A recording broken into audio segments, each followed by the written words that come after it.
Unlock the key to longevity and happiness.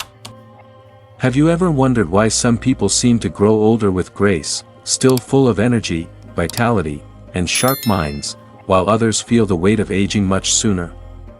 What's their secret? Well, here's a surprising fact: only 5% of elderly people manage to maintain both physical agility and mental clarity well into their 70s and beyond. What's even more surprising is that these individuals didn't rely on genetics alone.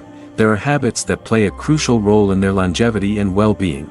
In today's video, we'll explore the 8 transformative habits that can help you defy the typical aging process, keeping your body strong, your mind sharp, and your life filled with purpose.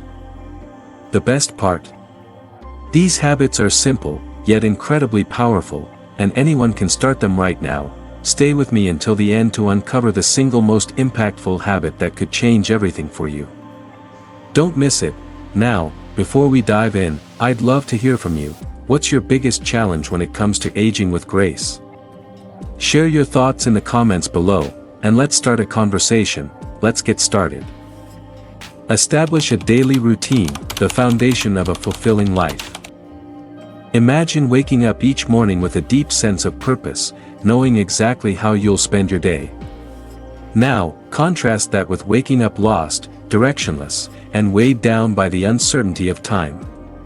A structured routine isn't just about keeping busy, it's about sculpting your days with intention, transforming time from something that slips away into something that serves you. History has shown us that great minds, from Leonardo da Vinci to Marcus Aurelius, understood the power of routine.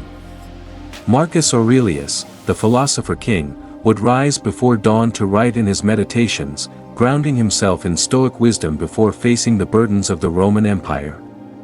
His discipline was not mere habit, it was a deliberate act of self-mastery. A declaration that he, not fate, ruled his inner world. Likewise, a daily routine can be your personal anchor. Without structure, the mind drifts into chaos, and life becomes reactive rather than intentional.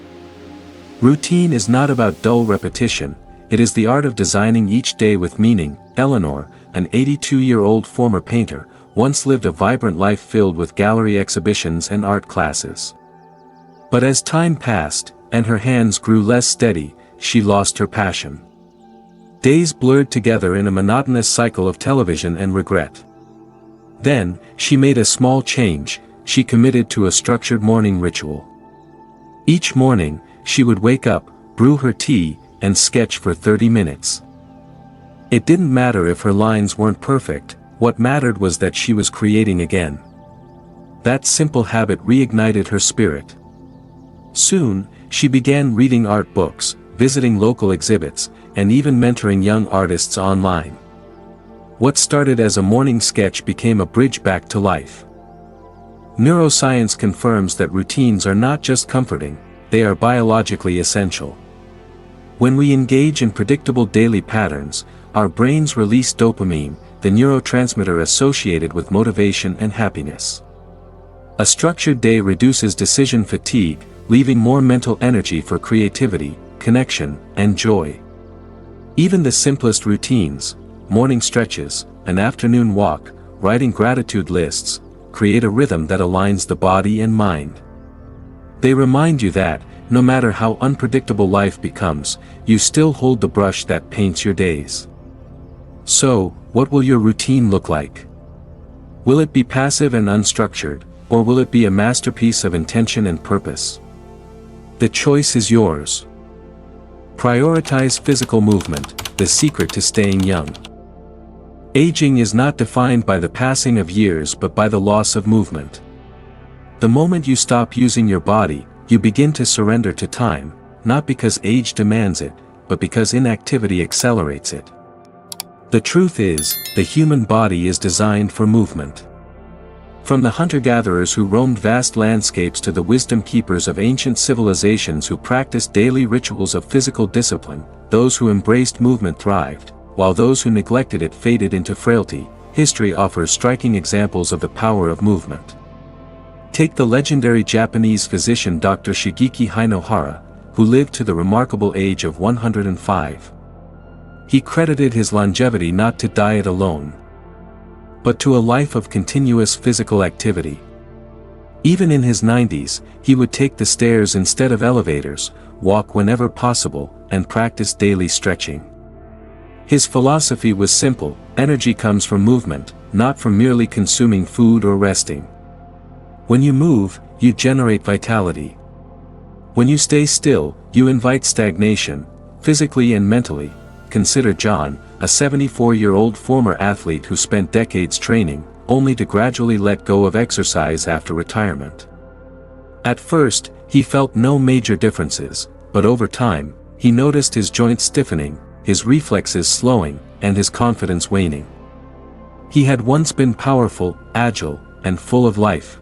Now he felt trapped in his own body. But instead of surrendering, he decided to rebuild himself. He began with basic mobility exercises, focusing on flexibility and balance. Then, he incorporated light resistance training, short hikes, and breath work. Within months, his posture improved, his energy surged, and the spark of his youth reignited. He didn't turn back time, he defied it. Science confirms what history and experience have already shown us: movement is life. Studies reveal that even moderate physical activity, like daily walking, yoga, or Tai Chi, reduces the risk of dementia, strengthens the heart, and slows cellular aging. The great philosopher Socrates once said, "It is a shame for a man to grow old without seeing the beauty and strength of which his body is capable." That wisdom still holds true today. Movement is not about chasing youth, it is about embracing life. The body will always respond to what you ask of it. If you challenge it, it will grow stronger.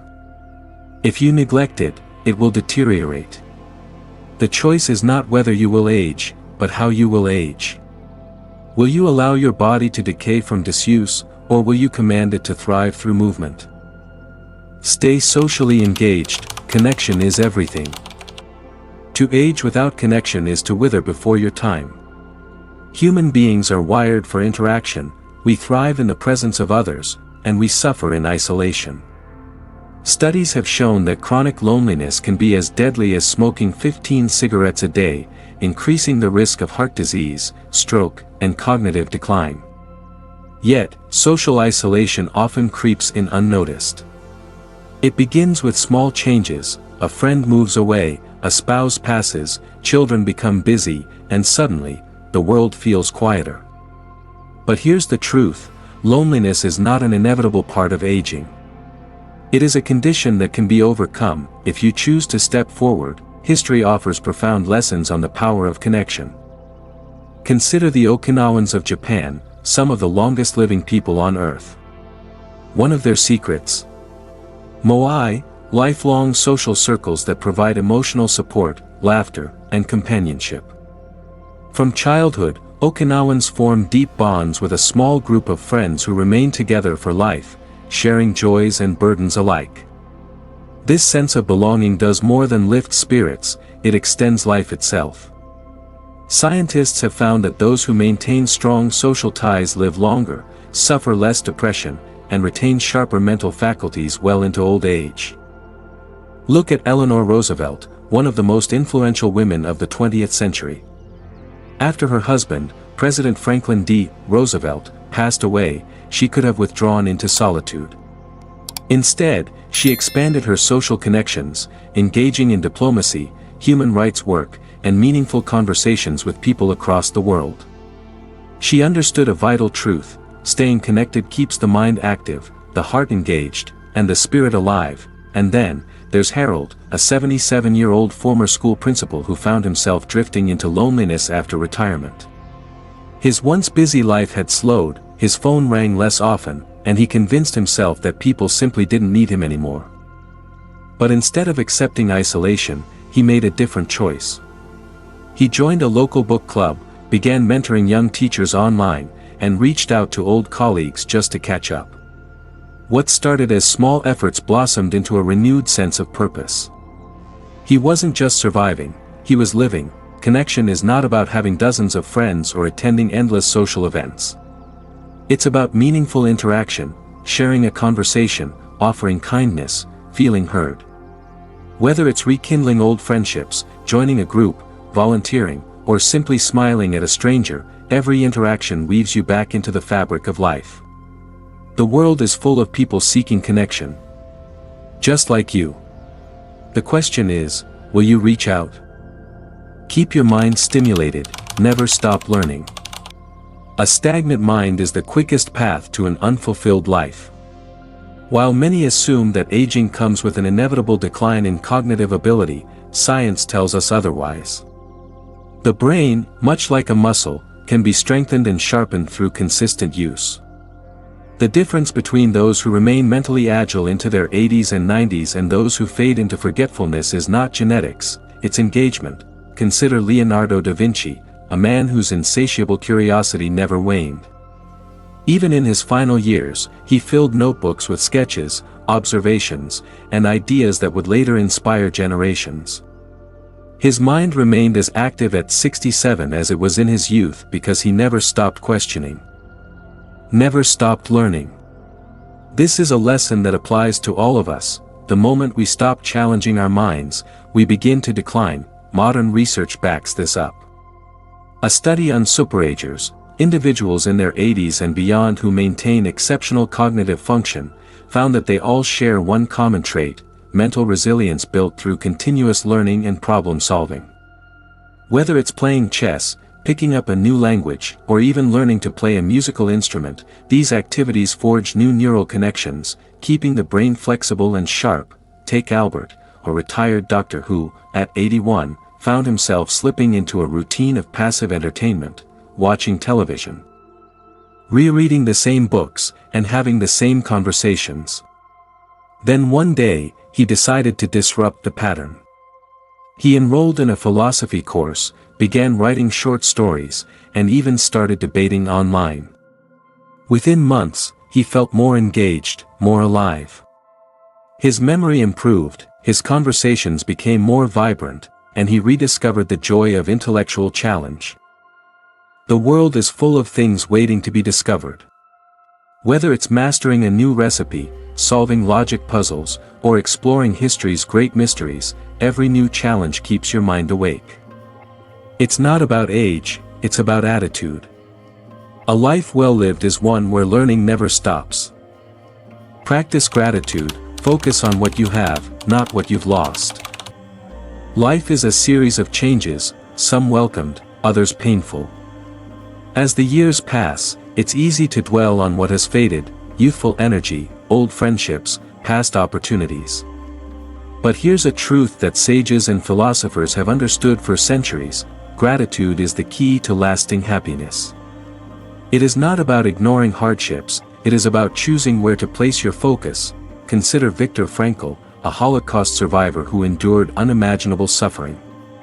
Stripped of everything, his family, his freedom, even his basic human dignity, he made a powerful realization: while he couldn't control his circumstances, he could control his response to them. He found meaning in the smallest things: a shared glance, a moment of kindness, the simple act of being alive. His ability to find gratitude in suffering became his source of strength, a lesson he later shared with the world. When we are no longer able to change a situation, we are challenged to change ourselves. Modern science confirms what ancient wisdom has long taught: gratitude rewires the brain.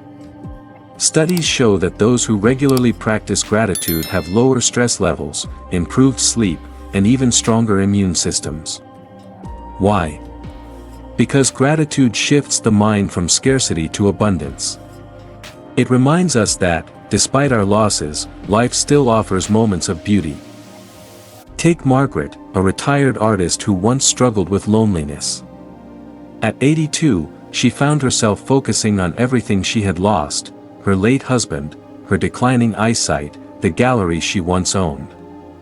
But one day, she picked up an old sketchbook and wrote a single sentence: "I am grateful for the hands that can still create." That simple act changed everything. She began listing small joys each day: the warmth of the sun on her face, the laughter of her neighbor's child, the feel of a paintbrush between her fingers. Slowly, the weight of sorrow lifted, replaced by a quiet contentment. gratitude isn't about grand gestures. It's about noticing the little things, a kind word, a favorite song, the smell of fresh rain. Start small. Each morning, write down 3 things you are thankful for. It may seem insignificant at first, but over time, this habit transforms the way you see life.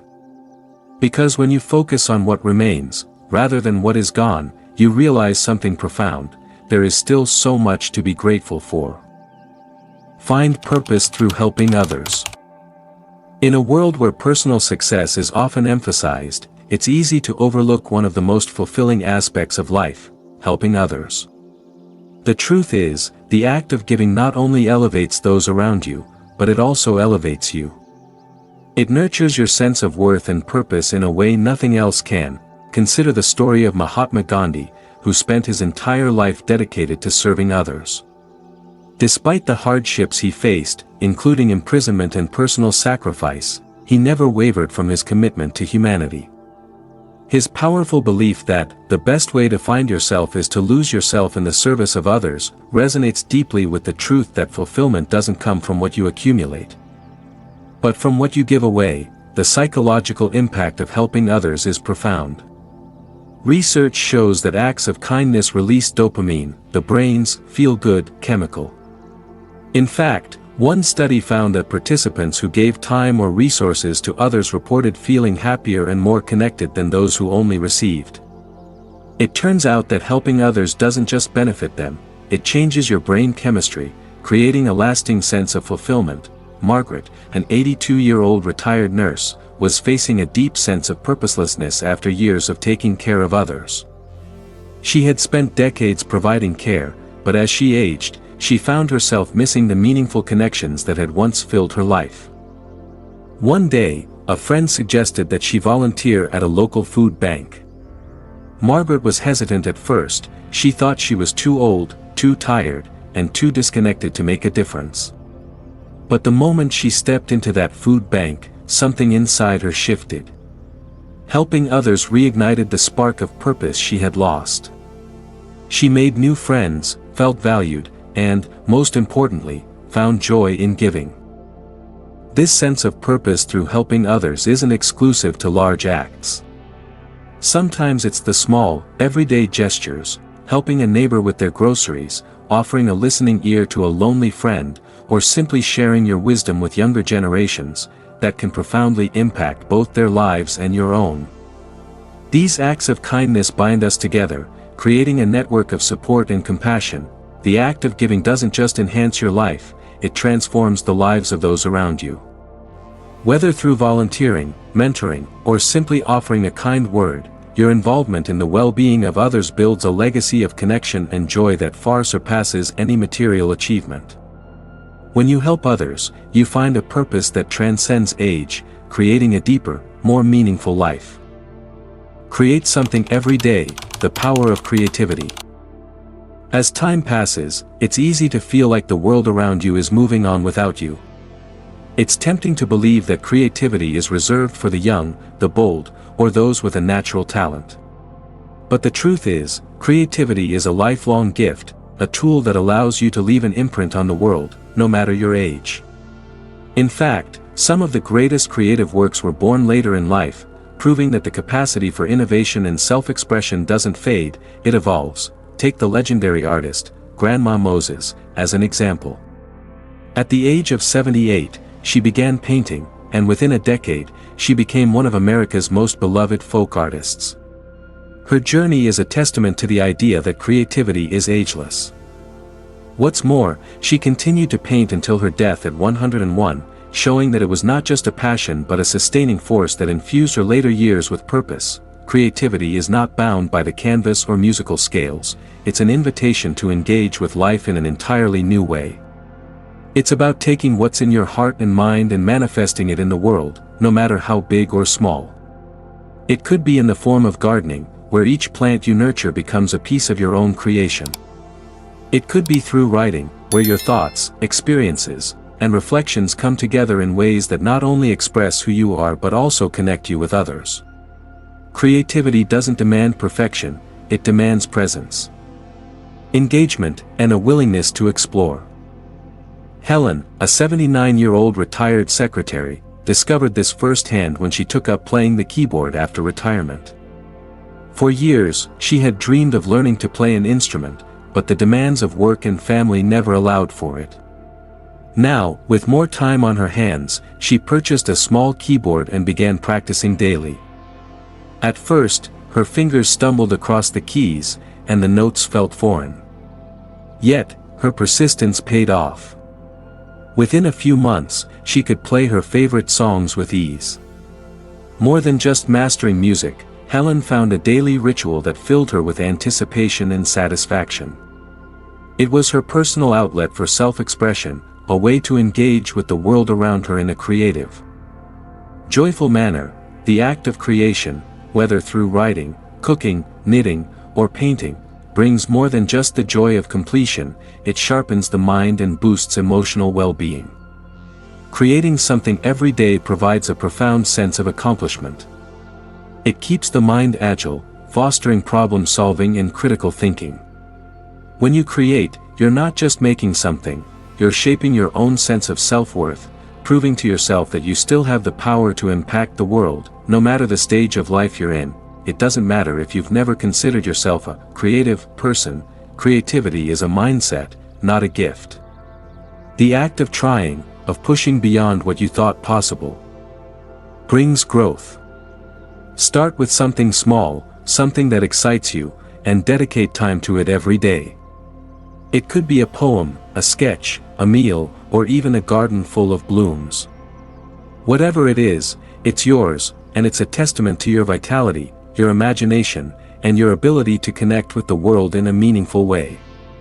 Creativity is not a luxury, it's a lifeline that keeps your spirit alive, engaged, and constantly evolving. Spend time in nature, a simple key to happiness. There's a timeless truth in the saying, nature is the best medicine. It's more than just a poetic phrase, it's backed by science, philosophy, and the wisdom of centuries. From ancient thinkers like Aristotle, who believed that observing nature was key to understanding the universe, to modern-day studies proving that time spent outdoors lowers stress levels, boosts immunity, and enhances overall happiness, nature has always had a transformative effect on the human spirit. Spending time in nature doesn't require grand adventures or exotic destinations. In fact, the simplest of experiences, like feeling the morning dew on your fingertips or hearing the rustling of leaves in the breeze, have profound effects. Nature offers a refuge, a sanctuary from the hustle and chaos of modern life. The moment you step outside, whether it's a park, a backyard, or a quiet corner of your neighborhood, you reconnect with something primal. It reminds you of your place in the world, of the cycles of life that continue, regardless of human endeavor. This deep connection to nature fosters inner peace and a sense of belonging. Consider the story of Tom, an 81-year-old widower, who was struggling with a deep sense of isolation after the passing of his wife. His home, once filled with warmth and conversation, had become a silent echo of memories. Feeling a profound sense of disconnection from life, Tom decided to make a small but powerful change. Every morning, he took a short walk to a nearby lake. At first, it was a simple routine, something to fill the quiet void. But slowly, he began to notice the wonders around him, the changing colors of the sky, the crisp sound of leaves underfoot, and the calm presence of the water. He started feeding ducks by the lake, and in those moments of quiet observation, a feeling of connection began to blossom. This seemingly small habit transformed Tom's emotional landscape. The stress of loneliness that had once gripped him began to loosen, replaced by a growing sense of peace and connection. Nature, in its simple beauty, reminded him that life was still unfolding, that he was part of a larger, ever-changing cycle. In just a few steps, Tom went from feeling isolated to feeling reconnected to the world around him. The physical benefits of nature are also undeniable. Studies show that walking in nature lowers blood pressure, reduces anxiety, and improves cognitive function. But beyond the physical, there is a psychological healing that happens when we allow ourselves to be immersed in the natural world. The Japanese practice of Shinrin-yoku, or forest bathing, has long been celebrated for its ability to rejuvenate the mind and body. It's not about doing anything specific, it's about being present, breathing in the fresh air, and letting nature's sights and sounds soothe your soul. Even if your mobility is limited, you don't have to venture far to experience nature's calming effects. Sitting by a window, watching the clouds drift by, or tending to a small potted plant can be just as restorative. Nature doesn't ask for much, it simply asks that we take the time to notice, to breathe, and to be present. In this simple act of connection, you can find not only peace but a deep well of happiness. Waiting to be discovered every single day, the beauty of nature is that it's always there, patiently waiting for you to return to its embrace. Whether you can walk for hours or just sit and listen, nature offers a timeless, unconditional refuge, a reminder that happiness doesn't come from the complexity of life, but from the simplicity of being present in the world around you. This seemingly small habit transformed Tom's emotional landscape. The stress of loneliness that had once gripped him began to loosen, replaced by a growing sense of peace and connection. Nature, in its simple beauty, reminded him that life was still unfolding, that he was part of a larger, ever-changing cycle. In just a few steps, Tom went from feeling isolated to feeling reconnected to the world around him. The physical benefits of nature are also undeniable. Studies show that walking in nature lowers blood pressure, reduces anxiety, and improves cognitive function. But beyond the physical, there is a psychological healing that happens when we allow ourselves to be immersed in the natural world. The Japanese practice of Shinrin-yoku, or forest bathing, has long been celebrated for its ability to rejuvenate the mind and body. It's not about doing anything specific, it's about being present, breathing in the fresh air, and letting nature's sights and sounds soothe your soul. Even if your mobility is limited, you don't have to venture far to experience nature's calming effects. Sitting by a window, watching the clouds drift by, or tending to a small potted plant can be just as restorative. Nature doesn't ask for much, it simply asks that we take the time to notice, to breathe, and to be present. In this simple act of connection, you can find not only peace but a deep well of happiness. Waiting to be discovered every single day, the beauty of nature is that it's always there, patiently waiting for you to return to its embrace. Whether you can walk for hours or just sit and listen, nature offers a timeless, unconditional refuge, a reminder that happiness doesn't come from the complexity of life, but from the simplicity of being present in the world around you.